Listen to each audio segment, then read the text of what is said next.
তো আপনি এমন একজন মানুষ, হয়তো আপনি খুব বেশি ধার্মিক মানুষ নন এবং পরিবারের বাকি সদস্যদের মতোই জীবনযাপন করছেন। তারপর হঠাৎ একদিন হৃদয়ে এমন কিছু অনুভূত হয়েছে, আপনি বলছেন আমি এই পরামর্শটি গুরুত্বপূর্ণভাবে নিতে চাই। আমি জানি না এটি কিভাবে হয়েছে, হয়তো আল্লাহ পাক এটি একটি ইউটিউব ভিডিওর মাধ্যমে করেছেন, নয়তো একজন বন্ধুর মাধ্যমে করেছেন, অথবা অন্য কোনোভাবে করেছেন।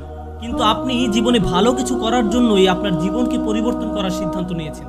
যখন আপনি আপনার জীবনের আচরণগুলো পরিবর্তন করতে শুরু করবেন, প্রথম যেই মানুষগুলো আপনার এই পরিবর্তনগুলো লক্ষ্য করবেন তারা হচ্ছেন আপনার নিজের পরিবার। তারা এটি লক্ষ্য করবেন যে আপনি আর আগের মানুষটি নেই। আপনি আগের মতো কথা বলেন না, আগের মতো আচরণ করেন না, আপনি পূর্বের জায়গাগুলোতেও আর যান না, আপনার আগের বন্ধুগুলো আর নেই। এবং এটি ঘটবেই যখন আপনি ইসলামের দিকে ধাবিত হবেন, তখন আপনি বন্ধুদের হারাতে শুরু করবেন। কারণ আপনার পূর্বের বন্ধুরা অনেক খারাপ কাজ করে এবং আপনি তাদের সাথে এই খারাপ কাজে আর যেতে চান না। সুতরাং আপনাকে বন্ধু হারানোর এই ব্যাপারটা সহ্য করতে হবে। এই একই সময়ে আপনার পরিবারও বলবে যে আপনি কিছুটা অদ্ভুত আচরণ করছেন। যুবক ছেলেদের প্রতি তার পরিবারের সদস্যরা এটিও বলে থাকেন, তোমার মুখে এগুলো কি? তুমি কি শেভ করতে ভুলে গিয়েছো? তোমার হয়েছে কি? এবং যখন মেয়েরা হিজাব পরা শুরু করেন, তখন পরিবারের সদস্যরা আকস্মিক ধাক্কা খায়। আর মনে রাখুন, এটা একটা মুসলিম পরিবার। তারা আপনাকে মাথা থেকে জিনিসটা খুলে ফেলতে বলবেন। তারা বলবেন, তুমি কি বিয়ের অনুষ্ঠানে এভাবেই বোরকা পরে যেতে চাও?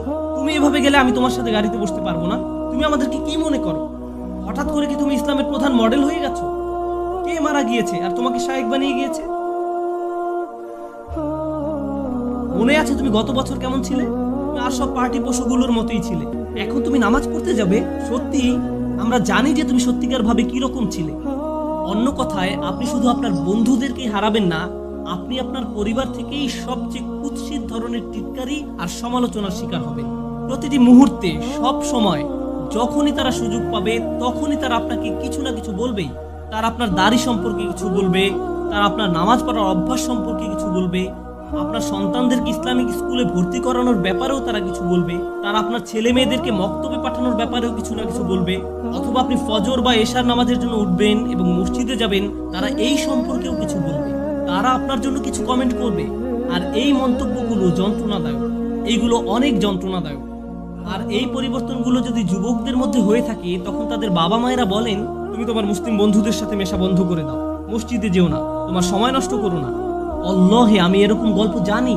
যখন বাবা তার ছেলের ব্যাপারটি ধরে ফেলেছে, তার ক্লাসগুলো 3 থেকে 4 ঘন্টা ব্যবধানে, ক্লাসের মধ্যবর্তী সময় সে জোহর নামাজ পড়তে যায় এবং সে লাইব্রেরিতে পড়ালেখা না করে মসজিদেই লেখাপড়া করে। কারণ লাইব্রেরিতে দেখার মতো অনেক কিছু রয়েছে আর মসজিদের পরিবেশ ভালো।